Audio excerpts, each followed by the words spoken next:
Goldie, my parents screamed. They kicked me out after my sister got fired, so I turned the tables. My name is Jordan Woods. I'm 31 years old and I live in suburban Atlanta, Georgia. Until recently, I thought I understood what family loyalty meant. I thought it was about quietly doing your part, showing up when it's inconvenient, and never keeping score, even when you're the only one giving. I thought it meant staying close, even when the ones closest to you forget how to treat you like a person. That illusion died the day my parents told me to disappear. I had just walked in the door from a long day of meetings when I heard my mother's voice shake the hallway. She wasn't yelling at someone on the phone. She was yelling at me. Behind her, my father stood silently, his arms folded, nodding in agreement. Tamara sat on the couch with her feet up like a queen who had already won. And in that moment, with my car keys still in my hand and my laptop bag sliding off my shoulder, I knew something had shifted in a way I wouldn't be able to reverse. Let me take you back, because the day they told me to leave didn't start the story. It ended it. The beginning was quieter. It looked a lot like love, like family dinners and shared stories, like old Christmas photos where I'm the one holding the camera while everyone else smiles. I was born the oldest daughter of Harold and Lynette Woods. My dad worked for a plumbing and renovation company. My mom taught kindergarten at a local charter school. We didn't grow up with much, but I never felt like we lacked anything. I just learned early to do without. When Tamara came along, 2 years younger, and impossibly charming, I stepped aside without ever being asked. She got the new outfits, the better birthday parties, the louder applause at school assemblies. I told myself it didn't matter. It was just family dynamics. I was a quiet achiever, the kind of girl who finished projects early and helped classmates without taking credit. I wasn't the one teachers remembered, but I was the one who stayed late to help clean up. By the time I was 15, I was helping my mom with after-school prep and keeping track of the household grocery budget. I didn't mind. Not really. I liked being useful. That's a dangerous word. I've learned. When your worth is measured by your usefulness, you start shrinking your needs so others can stretch theirs. After college, I took a job as a remote creative strategist for a New York branding agency. It paid well enough to support myself and still help out with bills at home. Around that time, Grandma June started showing signs of dementia. I volunteered to stay with her a few nights a week while my parents juggled work. Tamara was busy finishing her PR degree and building her Instagram presence. She said hospitals made her uncomfortable. For 3 years, I balanced full-time work, part-time caregiving, and still managed to send money home when my dad's hours got cut. Before Grandma June passed, she asked me to sit with her in her sunroom one Sunday afternoon. The summer light came through the blinds in sharp lines across the floor. She took my hand, and in a voice that was still firm, despite the cloudiness that had started to dim her mind, she said, "This house is yours, Jordan, not just because you stayed, but because you saw me." I didn't understand what she meant until her attorney, Mr. Ellis, called me a week after her funeral and told me she had transferred the deed into my name 6 months earlier. I was stunned. She'd paid all the legal fees herself, finalized everything before her memory started fading. But I didn't tell my parents. I didn't tell Tamara. It didn't feel like the right time. I just kept paying the bills, the taxes, the repairs, and let them believe it was still Grandma's house.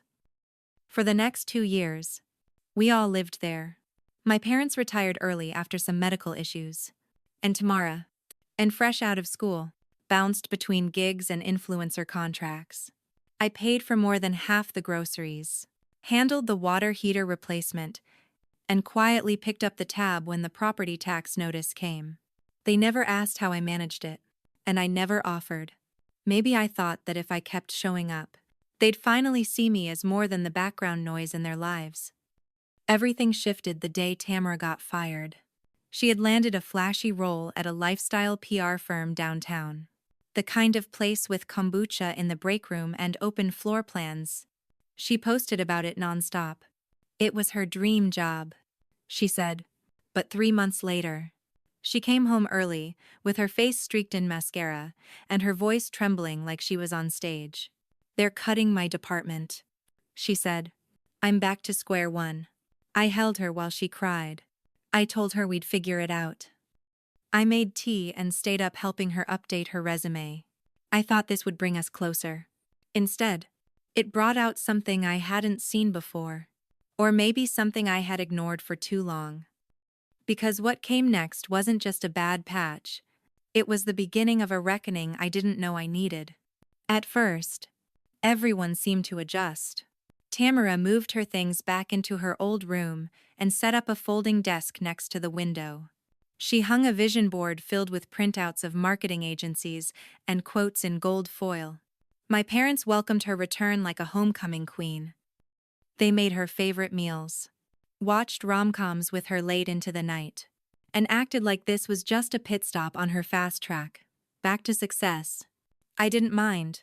I figured she needed space to regroup, and I was glad she had people around her to soften the fall. I kept working, kept paying the bills. I kept showing up. That's what I'd always done. But little things started shifting. Tamara stopped helping with groceries, explaining that she had to be more mindful of her savings. Then, she started sleeping in later, saying that her body was recovering from the burnout of corporate life. By the end of the second week, she had taken over the living room with folders and ring lights, doing practice interviews for jobs she wasn't applying for. When I asked if she needed help researching companies, she brushed me off and said she already had a system. That system, as far as I could tell, involved hours of scrolling social media and waiting for inspiration. I didn't say anything at first, but tension built slowly, like water rising, in a sealed room.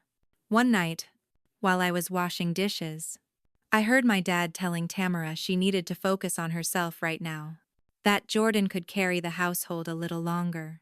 That sentence stuck in my chest. Carry the household, like it was some temporary favor, not something I had done quietly for years. A few days later, I came home from a 12-hour workday and found my bedroom door open, the rug missing, and my laundry bin relocated. Tamara had decided to switch rooms because she needed more light and creative space for her mental clarity. No one asked. No one warned me. When I brought it up, Mom just said, "She's under a lot of pressure. Jordan, be flexible." The next few weeks were a blur of subtle slights and unspoken expectations. My name wasn't included when bills were discussed, even though I paid most of them. If I brought home groceries, no one thanked me. If I missed a family dinner, someone would sigh dramatically and say, "Well, we were all here except Jordan." The more I contributed, the more invisible I became. And when I tried to draw boundaries, they acted like I was selfish for not being more supportive. The first open insult came one Friday night at dinner. Tamara was talking about her latest breakthrough in job clarity, explaining that she was now considering starting her own brand consulting firm. Dad beamed with pride. Mom nodded approvingly. I asked a quiet question about whether she had mapped out her startup costs. She rolled her eyes and said, "Not everyone wants to work safe little jobs forever." Then she laughed. My parents laughed too. I smiled politely, then excused myself to clean up while they opened wine. That night, while wiping down the counters, I realized I hadn't had a single conversation in weeks that wasn't about someone else's future. Things came to a head 2 days later. Tamara had an interview at a trendy firm in Buckhead. At 7 a.m., Mom knocked on my door and said, "Can you take a sick day to drive your sister? She needs support and can't afford an Uber right now." I said no. I had a morning presentation and had already rescheduled twice to accommodate home obligations. My mom stared at me like I had spoken another language. "She's trying to get her life back," she said. "You can't take one day to help." That was the moment it clicked for me. Helping only counted if it came without resistance. The second I had needs of my own, I was difficult. By the end of the week, my dad told me we needed to have a talk. I thought it was about the thermostat or something minor. Instead, I walked into the dining room to find them sitting like a panel of judges. Papers spread out. Faces set. Tamara didn't even look up. My dad said it wasn't personal, just that they felt I had outgrown the house. He said Tamara needed room to reset and I should consider finding my own space. My mom tried to soften it by saying I was independent enough now to fly on my own. And Tamara, without flinching, said, maybe we'd all have more peace if the energy shifted around here. She didn't say my name. She didn't have to. I sat there, listening to them, explain why it made sense for me to leave. Not because I had done anything wrong, but because I no longer fit the picture they wanted to paint. It was a surreal kind of detachment. Hearing your own family gently erase you from your own story. They gave me a week. 1 week to move out. 1 week to find a new place. Pack. And disappear. No offer to help. No plan to cover what they owed me. Just a casual, collective decision that I no longer belonged. What they didn't know was that I had been holding back a truth that could rewrite everything they believed. And now, for the first time in my life, I was ready to use it. That night, I didn't sleep. I lay in the same bed I had once shared with Grandma June during her final weeks, staring at the ceiling fan as it spun silently above me. My body was exhausted, but my mind refused to settle. Every word from that conversation replayed in my head like a loop I couldn't break.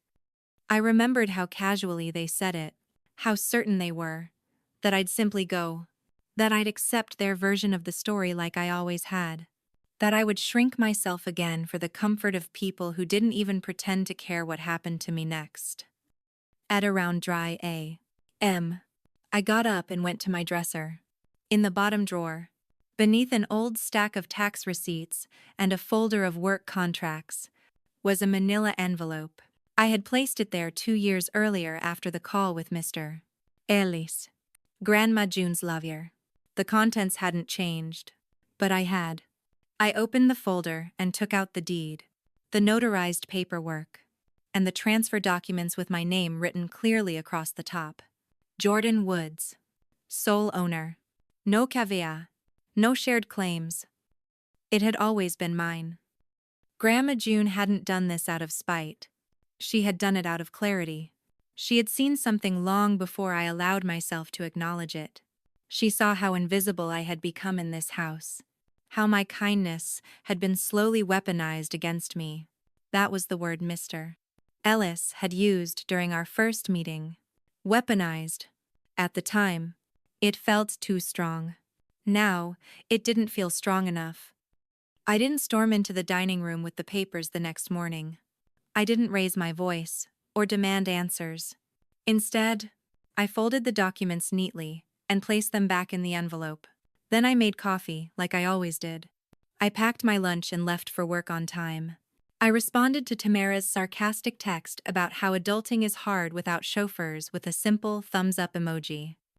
I acted like I was complying, like I was quietly preparing to move out, like I had accepted my place on the outside of the family story. But I wasn't preparing to leave. I was preparing to reclaim what had been mine all along.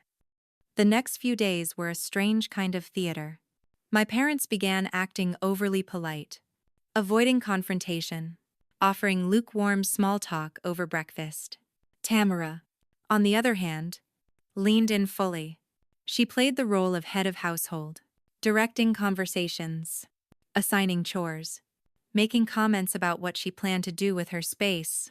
Once I was gone, I listened, nodded, and kept notes.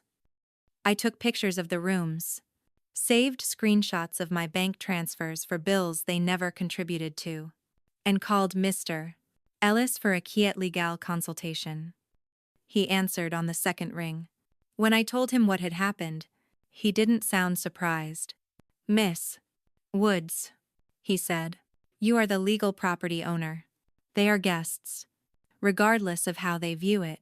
If you choose to remove them, you are well within your rights. I asked him to draft a formal 30-day notice. I didn't want drama. I wanted documentation. Something clear, legal, and binding. He agreed and said he'd have the paperwork ready by Friday.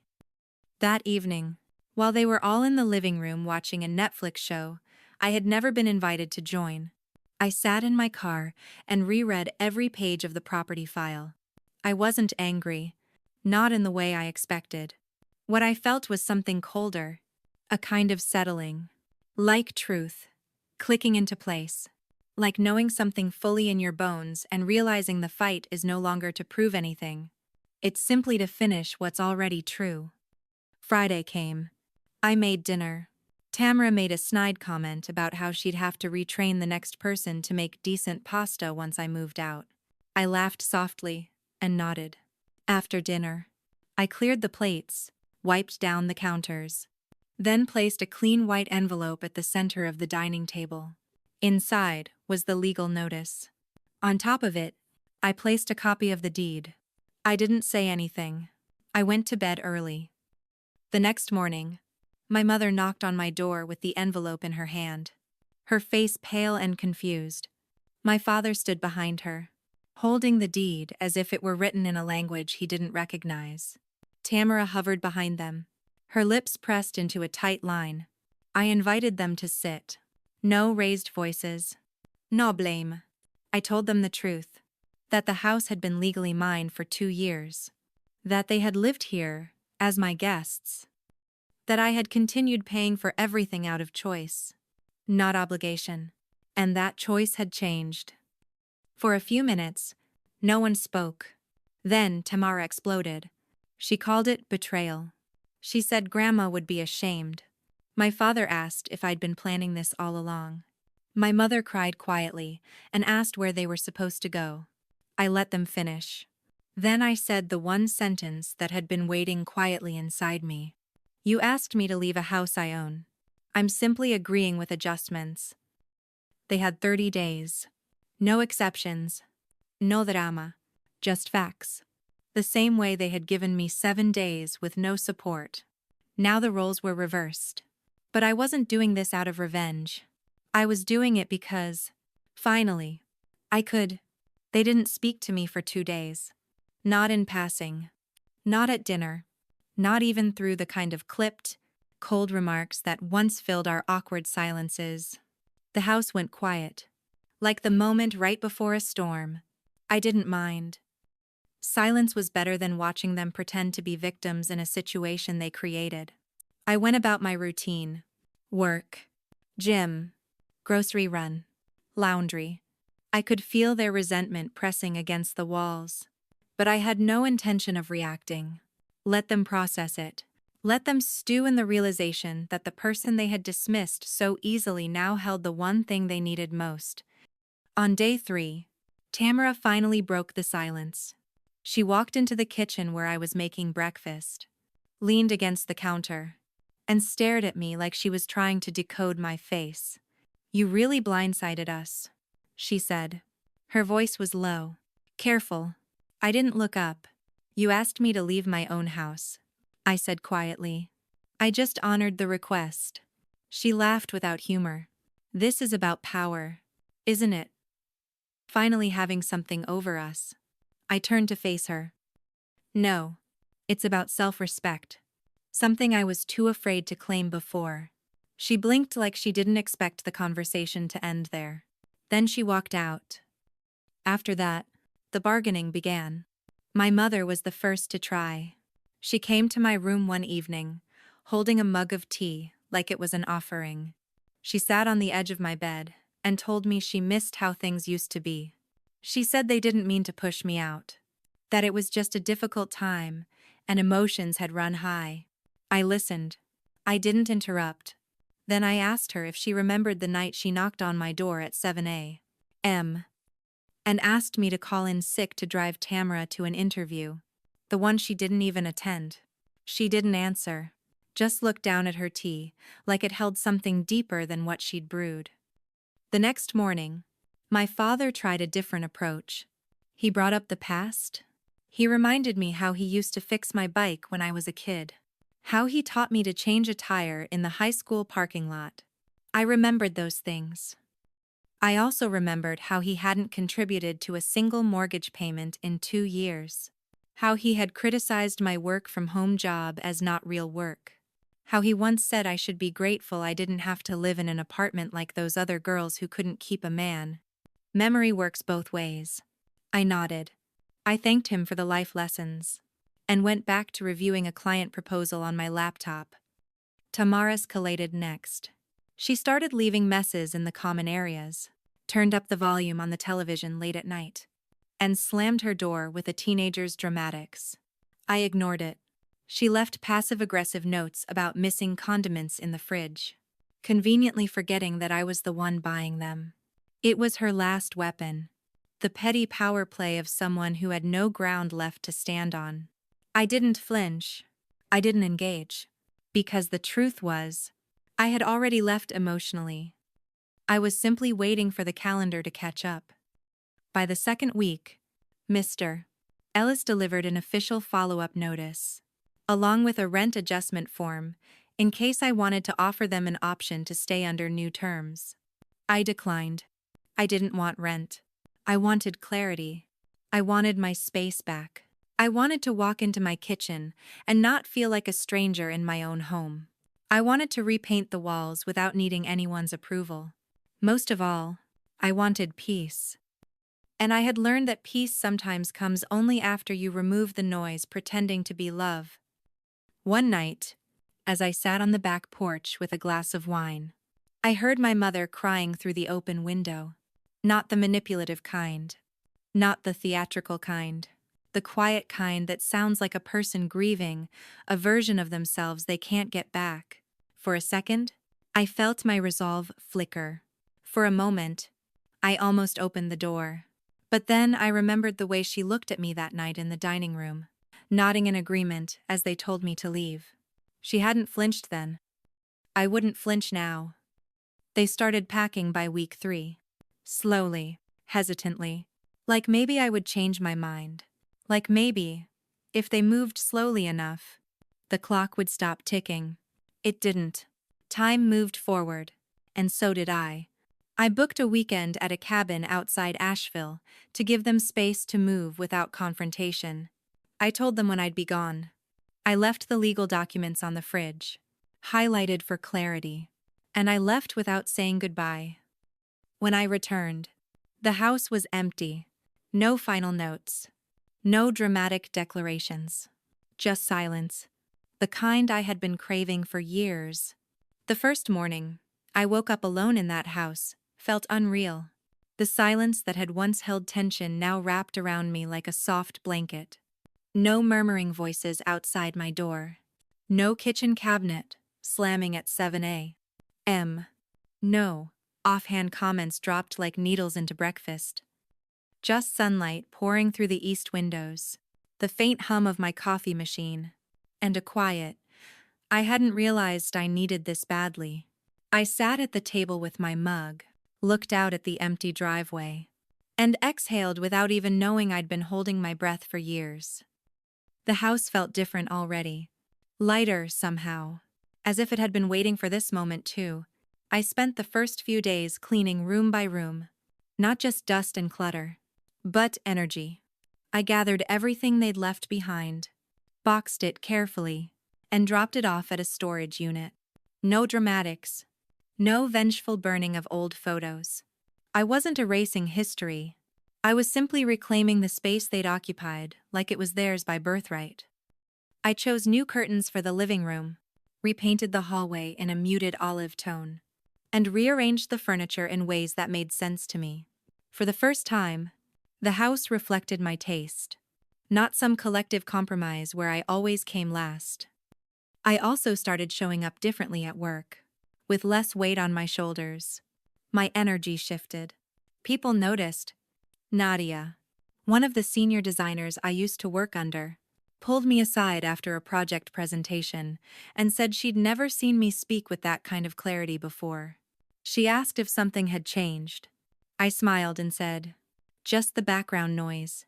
A few weeks later, I was invited to co-lead a pitch to one of our biggest brand partners.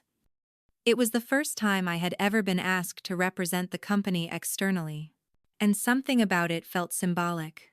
Like, the world had finally caught up to what I had been carrying quietly for years. Outside of work, I kept my circle small. I wasn't ready for big social events or deep reconnections, but I leaned into the few relationships that had always felt easy. Nadia invited me to her cousin's birthday dinner, and I went, not because I felt obligated, but because I genuinely wanted to sit at a table where nobody measured my worth by how much I gave up for them. That night, I met Mason. He taught science at a nearby charter school and had a calm presence I noticed instantly. He didn't try too hard. He didn't interrupt or dominate conversations. He just listened, asked thoughtful questions, and smiled in a way that didn't ask for anything in return.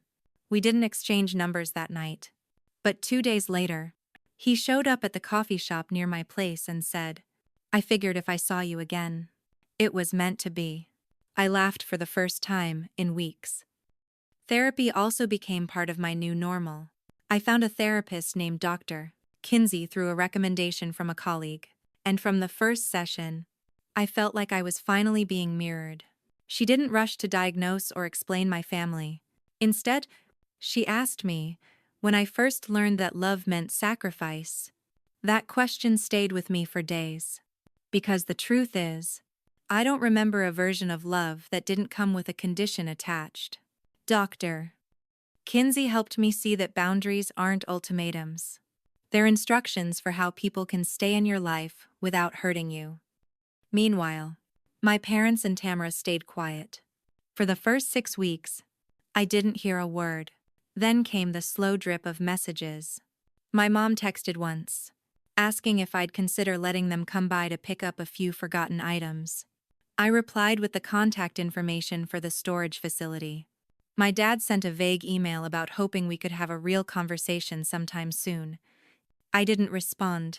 Tamara, ever inconsistent, went from angry to apologetic in the span of a single week. One message blamed me for tearing the family apart. The next admitted she was lost and scared and didn't know how to apologize properly. I read them all. I responded to none. Dr. Kinsey reminded me that silence isn't cruelty. It's protection, that you don't owe access to people who weaponized your kindness and only called it love when it suited them. I kept going. I kept breathing. And slowly, something unexpected began to take root inside me. Not forgiveness. Not yet. But freedom. And freedom, it turns out, is loud in its own way. It doesn't need to announce itself. It just grows quietly in the places where you've finally made room for yourself. By the end of that 3rd month, the house no longer felt like a battleground. It felt like a sanctuary. I had learned to enjoy my own rhythm again, the quiet mornings and the long walks around the neighborhood just before dusk. I spent weekends trying recipes I never had time for, reading books I had left half-finished, and listening to playlists that made me feel full in a way words never could. For the first time in years, no one interrupted my peace to demand something they were never willing to return. It was subtle, but every day I felt myself growing back into the space I had abandoned to please people who saw me as a service, not a person. Mason and I started seeing each other more often. We kept things slow, not because either of us was afraid, but because we both understood the damage that rushed affection can do. He was thoughtful, in small ways that felt revolutionary. He never expected me to perform for approval. He never asked for more than I offered. One night over dinner, I told him everything. The eviction, the silence, the legal papers, the years of holding a family together in exchange for breadcrumbs of affection. He didn't interrupt once. When I finished, he simply said, "That must have been so lonely." I hadn't cried during the entire conversation, but his words broke something open in me, not from pain, but from being seen so gently. Around that time, work was going through another transition. Our creative director moved to a new firm, and Nadia recommended me for the interim lead position. I wasn't sure at first. I had always worked behind the scenes, solving problems quietly, making other people look good. But she looked at me across the conference table and said, "Jordan, you've already been leading. You're just the only one who hasn't noticed." I took the position, not out of ambition, but out of readiness. Sometimes opportunity waits for you to be whole enough to carry it. Meanwhile, I could sense the outside world beginning to circle again. My aunt sent a message through a cousin, asking if I'd be willing to attend a family brunch. She said people had misunderstood what happened and wanted to talk. I didn't reply. My uncle liked a post I made on social media about workplace equity, then commented, "Proud of you. Quito. Family's always family." I removed the comment, not out of spite, just out of clarity. These were people who stayed quiet when I was being erased in my own home. Their silence back then spoke louder than any apology now. Then came the letter. A plain white envelope addressed in my mother's handwriting. Inside was a single page, written in her careful, looping script. She said they were adjusting to the apartment, though space was tight and tempers shorter than usual. She said Dad had picked up extra plumbing shifts, and Tamara was working part-time doing social media for a local gym. She ended with a sentence that struck me more than anything else. "I'm not asking to move back in. I just want to understand how we got here." I read it twice, then folded it carefully and placed it in my nightstand drawer. I wasn't ready to explain something I had spent years trying to survive. Tamara texted 2 days later. No apologies. No self-awareness. Just a 3-word message that told me everything I needed to know. "Are you happy I didn't answer?" She didn't follow up. I understood. Then, that she wasn't reaching out to reconnect. She was reaching out to confirm whether she still had a grip on my emotions. She didn't. That tether was gone. It was around this time that I started noticing small things shift internally. I stopped second-guessing myself in meetings. I stopped explaining why I didn't attend every family function. I stopped carrying guilt like a birthright. At first, it felt foreign, like walking with new shoes that hadn't yet molded to your feet. But with time, it began to feel natural, not selfish, not angry, just true. One Saturday afternoon, I sat at the kitchen table with a notepad and began outlining my next steps. Not just career goals, but personal ones. Where I wanted to travel. What kind of business I might build someday. Whether I wanted to host Thanksgiving that year, or take a trip somewhere.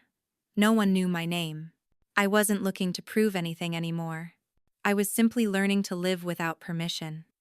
The hardest part wasn't the separation. It was learning to stop hoping they would understand. That part still hurt sometimes. But I had come to accept that understanding isn't required for healing. It's a gift, not a condition. And I wasn't holding my breath for gifts anymore. Fall came quietly that year. And with it, a kind of peace I hadn't experienced since childhood. The trees in my neighborhood turned deep red and amber, the air crisp enough to carry the scent of dry leaves and distant firewood. I began taking early morning walks before work, often without music. Just letting the silence move with me. I found myself thinking less about who had left and more about what I had reclaimed. The house no longer echoed with resentment. Instead, it began to reflect something steadier, something rooted. I planted herbs along the back fence. I painted the garage door. I finally fixed the sticking drawer in the hallway that had annoyed me for years. These weren't grand gestures. They were quiet affirmations that the space belonged to someone who cared for it. Mason and I had settled into a rhythm that felt easy. He wasn't trying to fix anything in me, and I wasn't trying to prove anything to him. We cooked together on weekends, shared our worst childhood hairstyles over wine, and read on opposite ends of the same couch without needing to fill the silence. He never asked for the full story again. He just made space for whatever I wanted to share. One night, I told him about the Christmas when I was 19, and Tamara got a new laptop while I opened a recycled gift bag with socks and a grocery store gift card inside. I hadn't told anyone that memory before. Not because I was ashamed, but because no one had ever made it feel worth mentioning. He looked at me for a long moment and said, "You didn't imagine that. You know." That sentence alone felt like closure I hadn't known I needed. Work, too, began to shift. My contract was officially changed to creative director by December, and while the title didn't change who I was, it validated the way I had carried others, long before anyone noticed. I led our biggest client pitch of the year and secured a deal that helped our agency expand into new sectors. For the first time, I didn't shrink from praise. I didn't wave it away or redirect credit. I accepted it with both hands, knowing it hadn't been luck. It had been years of unseen labor finally coming into focus. As the holidays approached, I felt an old sense of weight creep in around the edges. I wasn't dreading anything specific, but the season carried muscle memory. Of playing hostess while others took credit. Of buying gifts from savings I never replaced. Of hearing my name last in every toast. This year, I decided not to go home.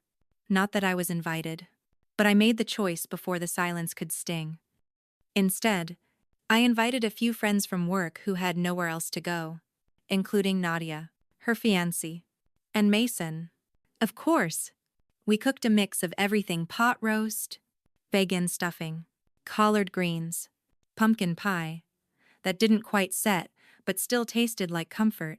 We laughed at stories about terrible office potlucks, danced badly to old R&B, and clinked glasses over stories of choosing peace over pride. At the end of the night, I stood in the doorway and watched the last of them pull away, headlights fading into the quiet street. I turned back inside, my socks brushing against the kitchen tiles I had scrubbed myself, and stood still for a moment. There was no rush to clean, no one making passive comments about clutter or questioning why I didn't do more. Just me, in a house that now felt entirely mine, inside and out. A week later, I received a package I hadn't expected. It was from Tamara. No noche.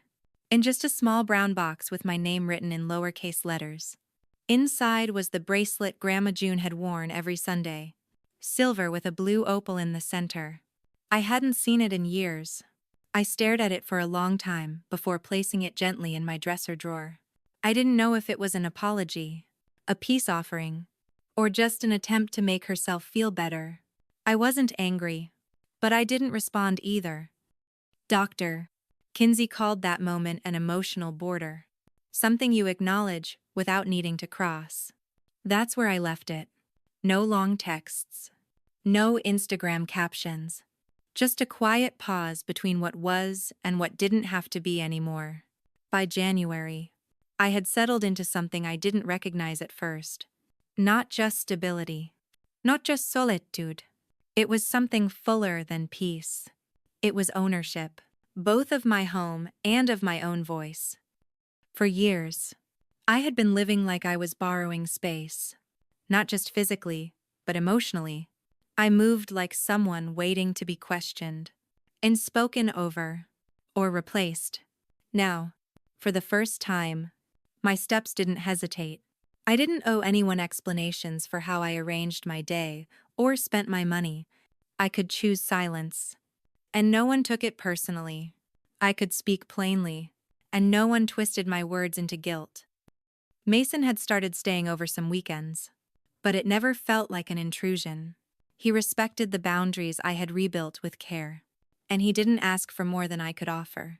One evening, while folding laundry together, he looked around the room and said, "You built something here that feels like exhale." I smiled because I knew exactly what he meant. I didn't decorate to impress anyone. I didn't arrange the living room for Instagram. Everything had a purpose that made sense to me. Every object, every color, every photo still displayed was chosen, not kept from obligation. Even the light in the house felt different. Softer somehow. Maybe it was just me. I finally able to see it. Then, one Thursday afternoon, I received an email from Tamara's old firm. It was a routine outreach from a new contact there, inviting me to lead a brand strategy workshop as part of a reorganization project. I stared at the screen for a long time. The irony wasn't lost on me. The same company that had let Tamara go now wanted me to teach their senior staff about storytelling, messaging, and clarity. I replied politely and scheduled the consultation, and didn't mention it to anyone. Not because I was hiding it, but because it no longer needed to be a moment of triumph over someone else. It was just a step forward that belonged to me. When I arrived at their downtown office 2 weeks later, I walked past the lobby where Tamara used to post selfies in designer heels. The receptionist greeted me with a smile and offered coffee. The meeting room had floor-to-ceiling windows and a whiteboard filled with overlapping arrows and jargon. I ran the session cleanly, answered questions directly, and left without any sense of performance. I didn't pause to linger on the hallway where Tamara's name used to be on a door plate. I didn't think about how she had once told me I didn't understand ambition. I just walked out, took a deep breath in the cold February air, and called Mason to see if he wanted Thai takeout for dinner. Later that week, I received a voicemail from my father. His voice sounded tired, less combative than I remembered. He didn't say much, just that he hoped I was well, that he'd heard about the promotion, and that he was sorry for how things had unfolded. No details, no request for contact, just a handful of words left hanging in digital space. I didn't delete it. I didn't respond either. Dr. Kinsey once told me that some apologies are meant to be acknowledgments, not doorways. I chose to let that one stay right where it was, marked as read. Nothing more. The seasons turned again, and spring came early that year. I hosted my first garden brunch in the backyard, surrounded by people who didn't want anything from me but presents. Nadia brought a peach galette. Mason made sweet tea that was too strong, but no one complained. And our new intern brought his rescue dog, who spent the afternoon chasing bees and falling asleep in the shade. We sat on folding chairs. I borrowed from the neighbor and passed around mismatched plates like it was a tradition we had been doing for years. No one asked where my parents were. No one brought up who wasn't there. It didn't feel like anything was missing. I didn't plan to build a new family. I just started saying no to the people who treated me like a convenience. And yes, to the ones who showed up with presents instead of demands. In doing so, something soft began to root. Not a replacement for what I'd lost, but a reminder of what I'd always deserved. Later that evening, after the dishes were done and the last guest had gone, I sat on the porch with a blanket wrapped around my shoulders. The sky had turned a deep shade of purple, and the wind carried the first scent of early blooms. I thought about Grandma June. I thought about how she had known before I did that love without respect isn't love at all. I whispered a thank you into the quiet. And for the first time, it didn't feel like something I needed to earn. In early May, I received a letter from Tamara. Not a text, not a voicemail, but a real letter in a soft pink envelope, addressed in her careful handwriting. I hesitated before opening it, letting it sit on the entry table for a day or two. There was no urgency, no rush to reopen something I had spent the past year closing. But eventually, curiosity won over. I opened it while sitting at the dining table, in the same table where they had once voted me out of my own life. Her letter was long, almost 4 pages. She didn't beg for forgiveness or try to rewrite what had happened. Instead, she described what she had been learning in therapy. She wrote about her pattern of entitlement, about how being praised constantly as a child taught her to expect the world to adjust to her emotions. She acknowledged that she used me as a mirror, and when I stopped reflecting what she needed, she punished me for it. She ended with a sentence I didn't expect. "You didn't deserve what we did to you. I'm sorry it took losing you to understand that." I read it twice, then folded it back into the envelope. I didn't cry. I didn't feel vindicated either. Just quiet. Like something had shifted again, but not in a dramatic way. More like a tree, finally accepting that a season had ended. Even if the leaves didn't fall all at once, I didn't respond. Not because I was angry, but because I wasn't ready to enter a conversation, just because someone else finally was. I had learned that healing doesn't always come with a reunion. Sometimes it comes with stillness, with holding space for someone else's growth, without letting it interrupt your own. A few days later, I ran into a childhood neighbor while grocery shopping. She asked if I had heard about my parents. I hadn't. Apparently, their lease on the apartment had ended, and they were struggling to find a new place. My father had injured his shoulder and could no longer take certain plumbing contracts. My mother had picked up work at a daycare, but the pay barely covered essentials. The news didn't shock me. The financial imbalance had always existed. It just used to be hidden behind my quiet contributions. Now that I was no longer buffering the weight, they were left to carry what had always been theirs. That night, I sat on the back steps with a cup of herbal tea and let the information settle. I wasn't cold about it, but I didn't feel guilt either. I had spent years carrying everyone else's burden, waiting for someone to notice. I was sinking. They hadn't. Now they were facing what life looked like without a scapegoat. It wasn't my job to fix that. Mason sat beside me, silent as always, until I was ready to speak. I told him everything. About the letter, the neighbor, the part of me that still wondered if compassion meant returning to old patterns. He let the silence stretch before saying, "Compassion doesn't require self-abandonment. You can care, and still keep your distance." His words stayed with me. They reminded me that boundaries aren't walls. They're doors with locks you control. I didn't have to reopen anything. I didn't have to punish anyone. I just had to continue walking in the direction of who I was becoming. The person who no longer waited to be chosen by people who never truly saw her. The person who no longer confused duty with worth. The next week, I made a decision, not a dramatic one. Just a simple shift. I donated the storage unit, where I had kept the last of my family's belongings. I had paid the monthly fee for over a year. Even after asking them to pick everything up, they never did. The unit was filled with things they had left behind, carelessly, expecting me to store their mess like I always had. I hired a removal service, gave away what could be used, and discarded the rest. It wasn't revenge. It was release. That same evening, I walked through the now fully uncluttered house and lit a candle in each room. I wasn't spiritual in any formal sense, but something about the ritual felt necessary, not to cleanse the house of bad energy, but to honor how far I had come. Each flame flickered like a reminder that clarity isn't always loud.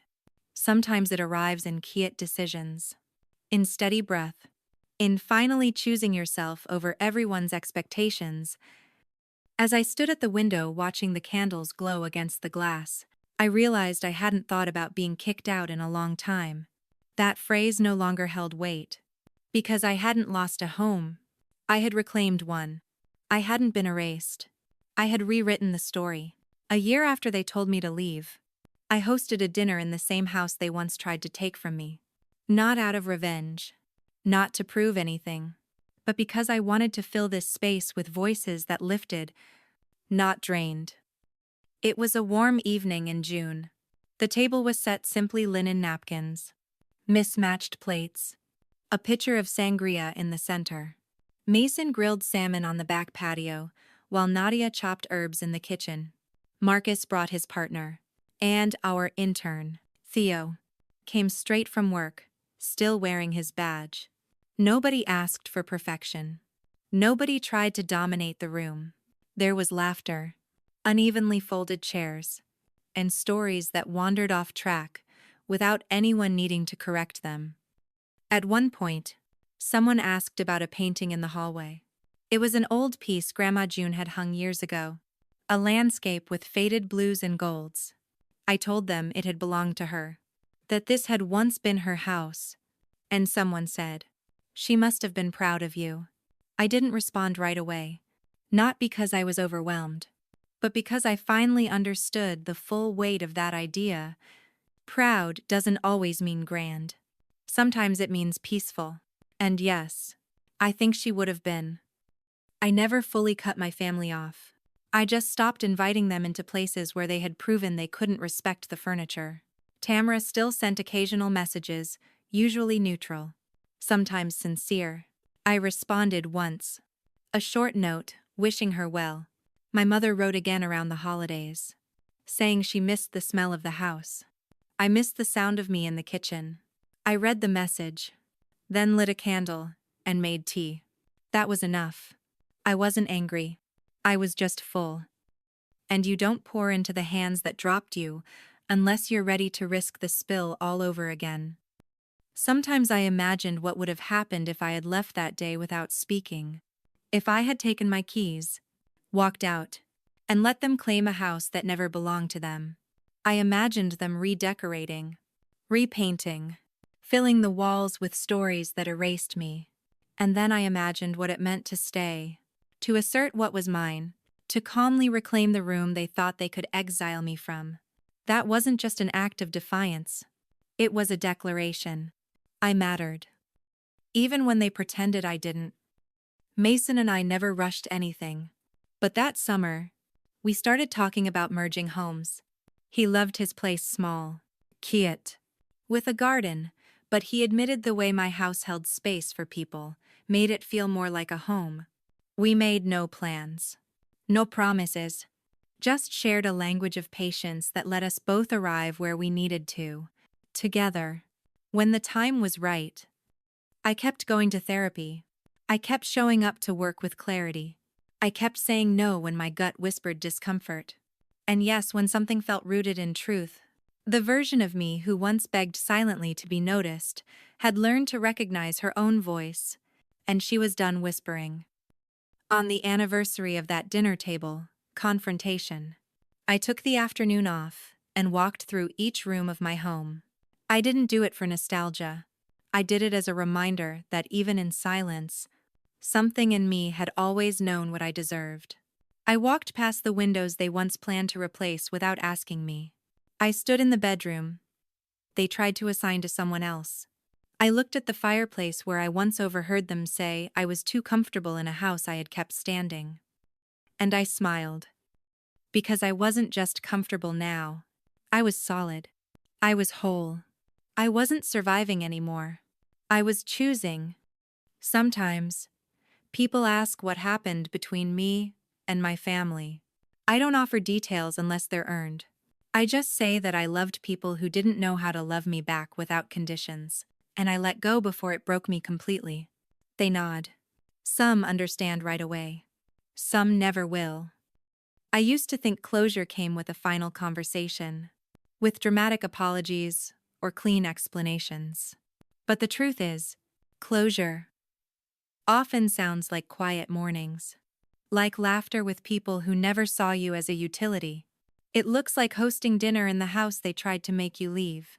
It feels like being able to sit in your own story without needing permission. I don't know what the future holds between me and the people who raised me, but I know this. The day they told me to go die and disappear was the day I finally started living, not in defiance, not to prove anything, but because their rejection became the door I needed to walk through to find my own life waiting. Have you ever been told to leave the very place you helped hold together? And what did you find when you finally stepped into your own space? Let me know in the comments, and if this story found you at the right time, I hope you remember this: real love doesn't ask you to shrink.